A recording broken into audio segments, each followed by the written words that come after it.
అందరికీ నమస్తే అండి. నీట్ పేపర్ లీకేజీని నిరసిస్తూ సీజేపీ దేశ రాజధాని ఢిల్లీలో చేపట్టిన నిరసనలు ఎంత ఉద్రిక్తంగా మారాయి అనేది మనం చూస్తూనే ఉన్నాం. సో ఒకవైపు కేంద్రం దిగి రావడం లేదు, మరోవైపు విద్యార్థులు యువత కూడా వెనక్కు తగ్గడం లేదు. వీళ్లకు ప్రతిపక్షాలు కూడా గొంతు కలపడంతో ఇది నెక్స్ట్ లెవెల్కి వెళ్ళింది. కేంద్రం డిఫెన్స్లోకి వెళ్ళింది.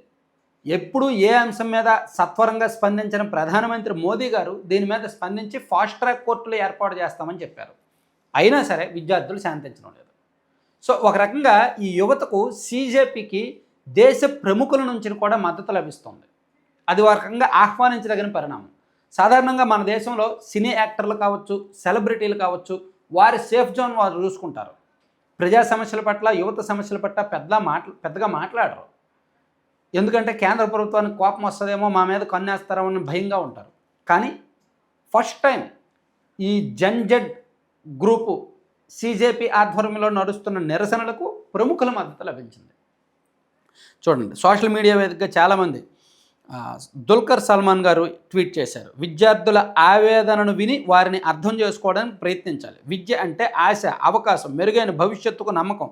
యువత ఇలా అనిశ్చితిని ఎదుర్కోవడం ఎంతో బాధాకరం. ఇది చూస్తుంటే గుండె తరుక్కుపోతోంది. ఈ నిరసనలు ఆగేందుకు అర్థవంతమైన చర్చలు జరగాలి. శాంతియుతంగా పరిష్కారాలు ఆలోచించాలని కోరుకుంటున్నా అని ఆయన ట్వీట్ చేశారు. అలాగే సల్మాన్ ఖాన్ కూడా పేపర్ లీక్ చాలా తీవ్రమైన అంశం, మెరుగైన విద్యా వ్యవస్థను కోరుతూ విద్యార్థులంతా ఒక్కటై ముందుకు రావడం, వారికి తల్లిదండ్రులు తోడుగా నిలవడం అభినందనీయం. ఈ క్రమంలో విద్యార్థులు పోలీసుల మధ్య ఘర్షణలు జరిగి నిరసన హింసాత్మకంగా మారడం నన్ను తీవ్రంగా బాధించింది. ఈ ఘటనలో గాయపడిన వారికి, వారి కుటుంబాలకు సానుభూతి తెలియజేస్తున్నాను అని సల్మాన్ ఖాన్ కూడా మాట్లాడారు.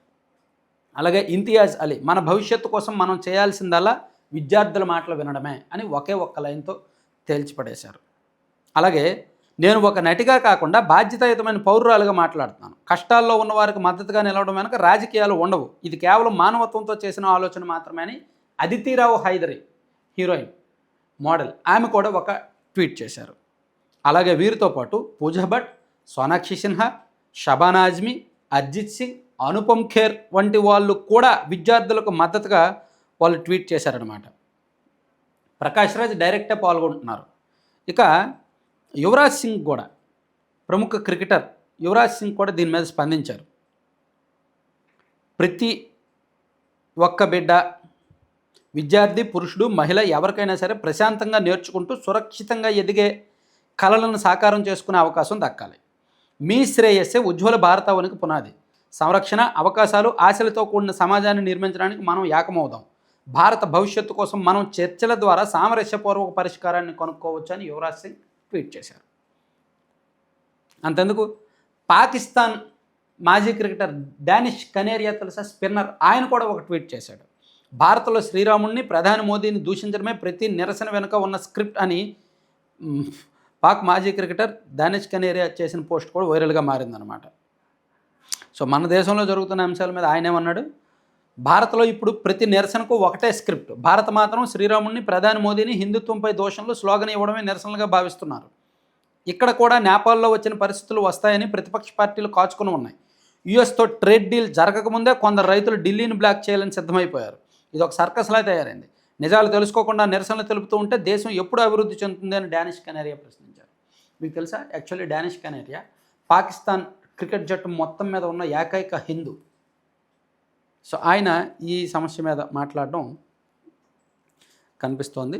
సో అలాగే రాహుల్ గాంధీ మరోసారి చర్చించారనమాట. విద్యార్థులేమీ ఉగ్రవాదులు కాదు, వాళ్ళని అలా ట్రీట్ చేయొద్దు అని రాహుల్ గాంధీ చెప్పారు. ఇట్లా ఓవరాల్గా దేశవ్యాప్తంగా దీని మీద చర్చ అయితే మాత్రం పీక్స్ లెవెల్లో జరుగుతోంది. సో మరి కేంద్రం దిగి వస్తుందా లేదా, ధర్మేంద్ర ప్రధాన్ రాజీనామా చేస్తారా లేదా అనేదే ఇప్పుడు అత్యంత ఉత్కంఠభరిత అంశం. మరోవైపు ధర్మేంద్ర ప్రధాన్ రాజీనామా చేశారు అని ఒక ఫేక్ లెటర్ 21వ తేదీ, జూలై 21వ తేదీతో ఉన్న ఫేక్ లెటర్ సర్క్యులేట్ అవుతుంది. ఆ లెటర్ చూడండి, అదైతే ఫేకు, దాన్ని పట్టుకొని ఎవరూ నమ్మొద్దు. ఆయన ఏమీ రాజీనామా అయితే చేయలేదు, చేసే అవకాశం లేదు, చేసే ఉద్దేశం కూడా లేదు అని కేంద్రం చెప్తోందన్నమాట. Thank you.